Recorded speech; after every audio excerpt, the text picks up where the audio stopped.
Hudson whispers, secrets buried in the stream.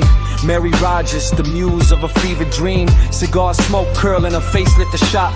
Men chased a smile, hearts begged her to stop. Her rose in the gutter, bloom in the grime. Her beauty a sonnet lost in time. New York shadows, cobblestone cries. On July 25, 1841, a 20-year-old woman walked out of her home in Manhattan and vanished. She said she was visiting her aunt.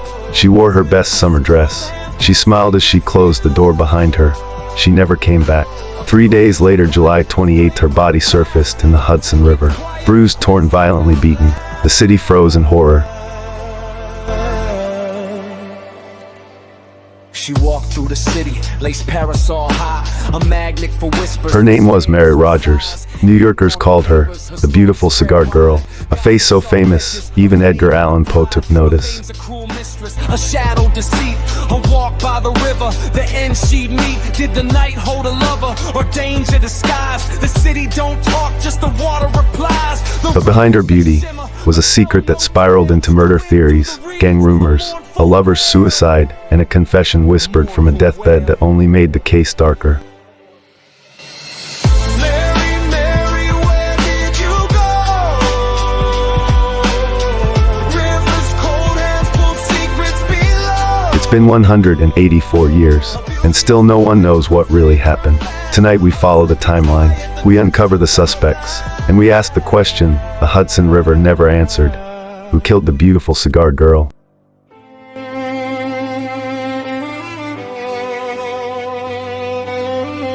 I'm Mr. Vanny. Welcome to our channel, Crime Chronicle 1.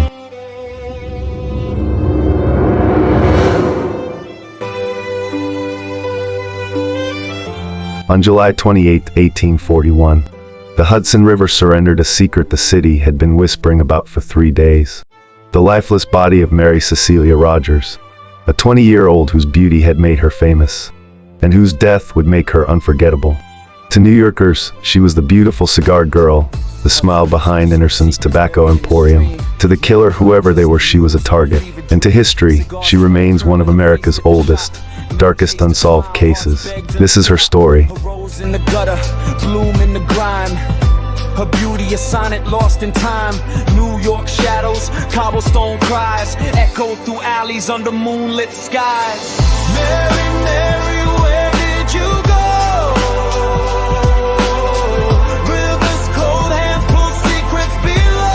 Mary Rogers, born April 9, 1821 in Lyme, Connecticut. By 1840, she had already become a minor celebrity. It was the summer of 1841, and New York City pulsed like a restless beast. Horse-drawn carriages shook the cobblestones, gangs patrolled alleys, and the Hudson River swallowed secrets with every tie. Amid the chaos, worked for her striking beauty and charm while working at John Anderson's Tobacco Emporium at 200 to Broadway, Manhattan. Men wrote poems about her. Newspapers mentioned her name. The public adored her. But beauty in 1841 was a fragile kind of fame, and Mary was living on borrowed light. Unbeknownst to her admirers, her life was moving toward a violent end that would stun the nation. A mournful wail. Mary, where did you go? Rivers cold, hands full, secrets below. It was Sunday, July 25, 1841, when Mary stepped out of her Manhattan home at 126 Nassau Street. The morning was warm, humid, the kind of heat that makes the air feel alive. She wore a delicate summer dress. Her hair was pinned neatly. She told her mother and stepfather she was going to visit her aunt.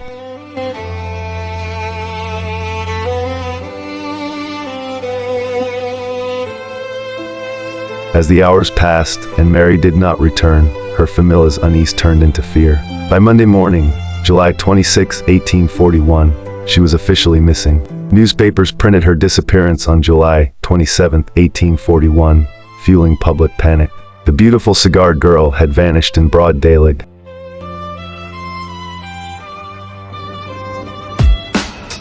Hudson whispers, secrets buried in the stream. Mary Rogers, the muse of a fever. The beautiful cigar girl had vanished in broad daylight. Where had she gone?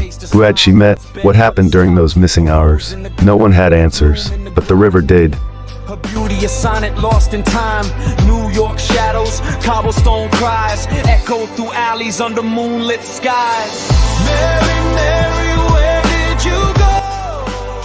On July 28, 1841, at approximately 3 p.m., several men walking near the shoreline in Hoboken, New Jersey, saw something drifting among the reeds near Sybil's cave. At first, it looked like pale fabric tangled on a log, but as they approached, their hearts froze. It was a woman.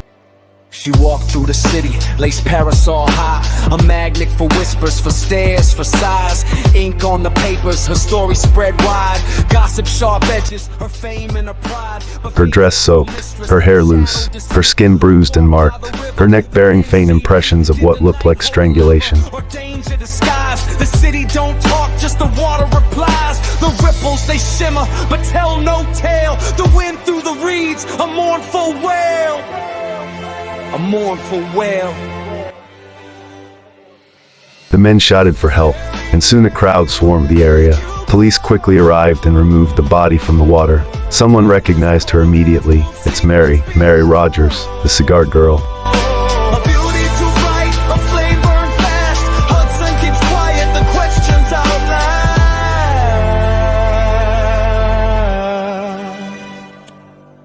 The news exploded across New York the next morning, July 29, 1841. America gasped in horror. A celebrity beauty had been murdered, and the killer was out there.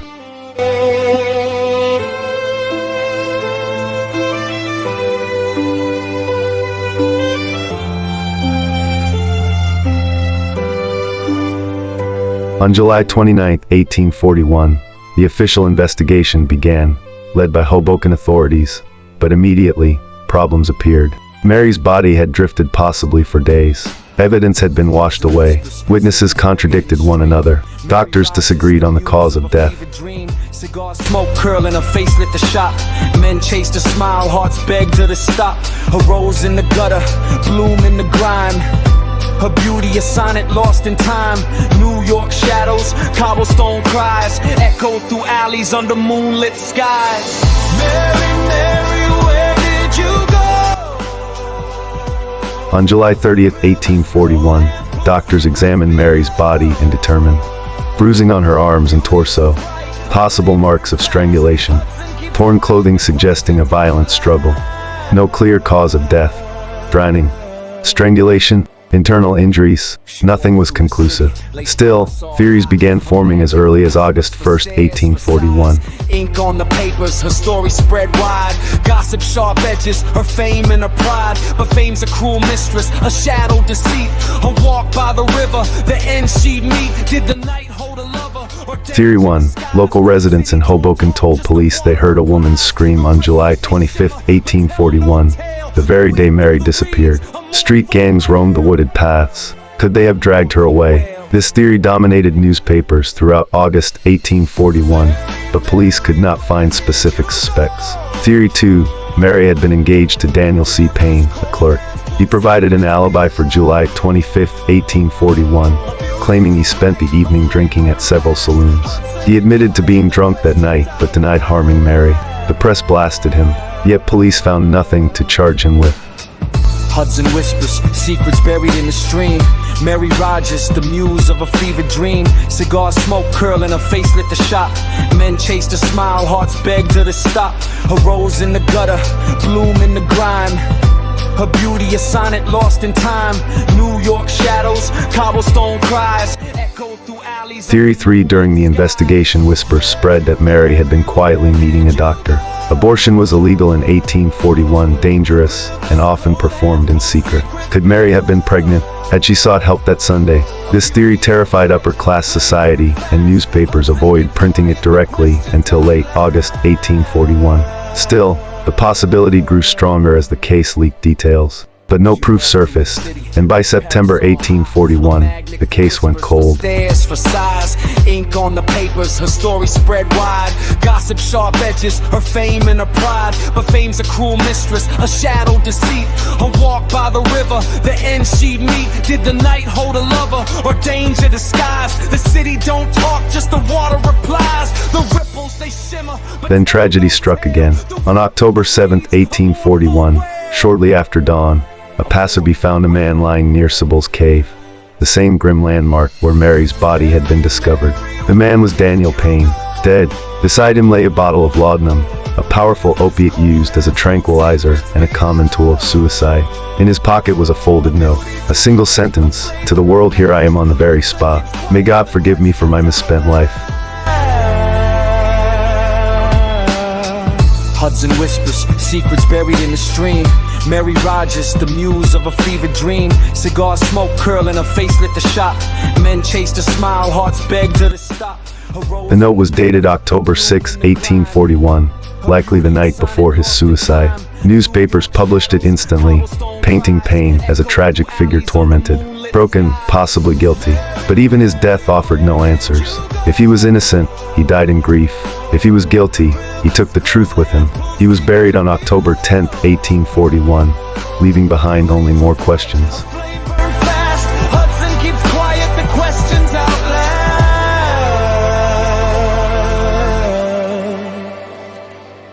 She walked through the city, lace parasol high, a magnet for whispers, for stares, for sighs, ink on the paper. More than a year passed. The case lost momentum.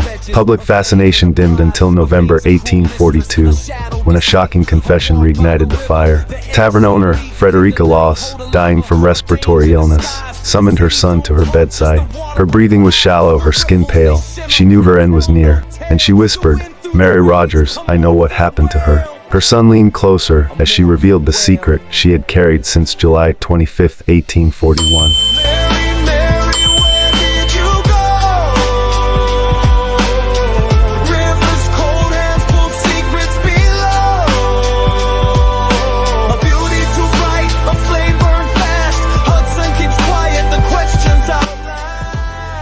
Mary had come to her tavern, the Nick Moore House, located near the Hoboken Woods, accompanied by a mysterious doctor. Mary appeared anxious, weak and frightened.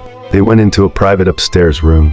Hours passed. Then came the sound: a crash, a groan, a dull thud. When the doctor finally emerged, he was panicked. He told Frederica, "She's dead." Hudson whispers, secrets buried in the stream. Mary Rogers, the muse of a fevered dream. Cigar smoke curling, her face lit the shop. Men chased a smile, hearts begged her to stop. Her rose in the gutter, bloom in the grime. Her beauty a sonnet lost in time. He claimed the procedure and abortion had gone wrong. Fearful of arrest, he begged Frederica for help disposing of the body. That night, late July 25th and early July 26, 1841, under the cover of darkness, Mary's lifeless body was carried toward the Hudson River. Frederica ended her confession with trembling words, "Forgive me, forgive me."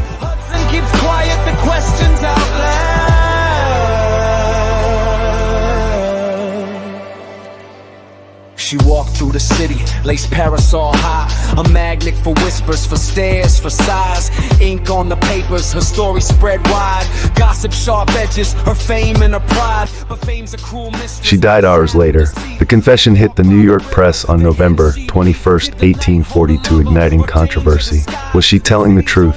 Was she delusional? Was she protecting someone? Evidence was thin. The alleged doctor was never identified. Yet the abortion theory became the most widely accepted explanation between 1842 and 1845. Still, no official conclusion was reached. The case remained unsolved.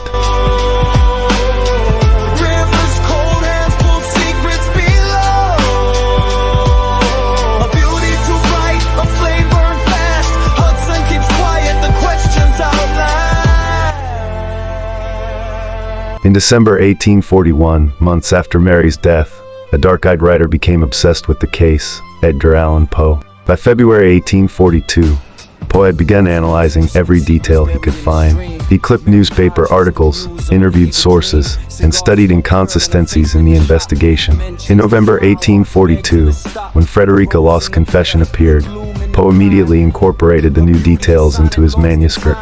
His fictionalized version of the case, The Mystery of Marie Rote, was published in 3 installments between November 1842 and February 1843. Poe intended the story to be a kind of mental autopsy, believing pure logic could solve the mystery.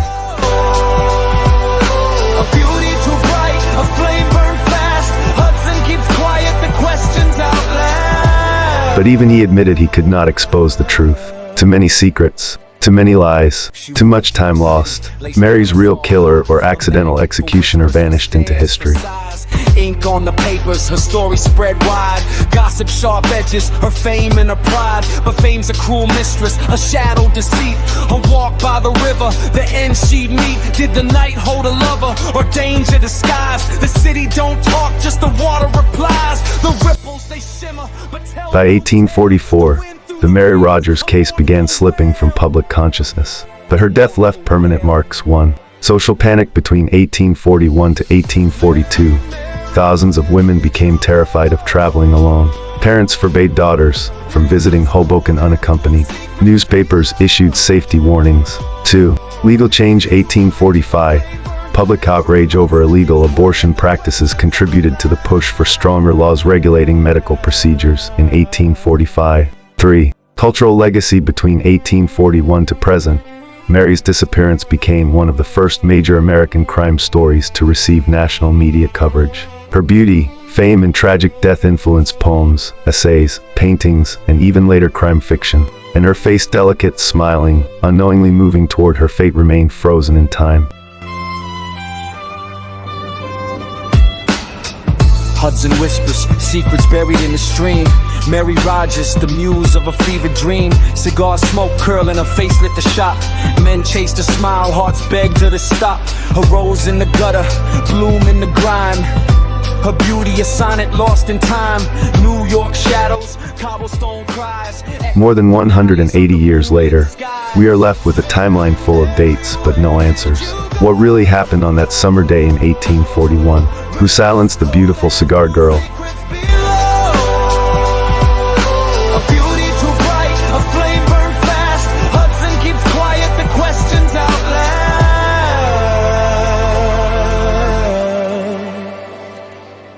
She walked through the city, lace parasol high, a magnet for whispers for stares. Please share your theory in the comment section. Which theory best fits the timeline gang attack or botched abortion? Do you believe Daniel Payne knew more than he ever revealed before his suicide on October 7th, 1841? Did the night hold a lover or danger disguised? The city don't talk, just the water replies. The ripples they shimmer, but tell no tale. The wind through the reeds, a mournful wail.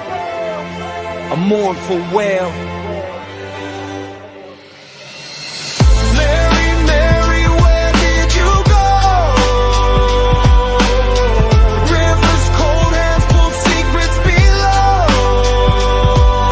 A beauty too bright, a flame burned fast. Hudson keeps quiet, the questions outlast. Thank you so much for watching and supporting Crime Chronicle 1. Your time, your curiosity, and your passion for true crime storytelling mean everything to us. Each view, each comment, and each moment you spend with our stories help us grow and continue bringing you gripping, suspense-filled crime narratives but solved and unsolved. If you enjoyed this episode, please hit the subscribe button, like, and turn on notifications so you never miss a new upload. Your subscription encourages us to dig deeper, uncover more mysteries, and keep delivering the high-quality crime stories you love. Stay vigilant, stay curious, and see you in the next Chronicle. Rivers cold, hands full, secrets below. A beauty too bright, a flame burned fast. Hudson keeps quiet, the questions outlast.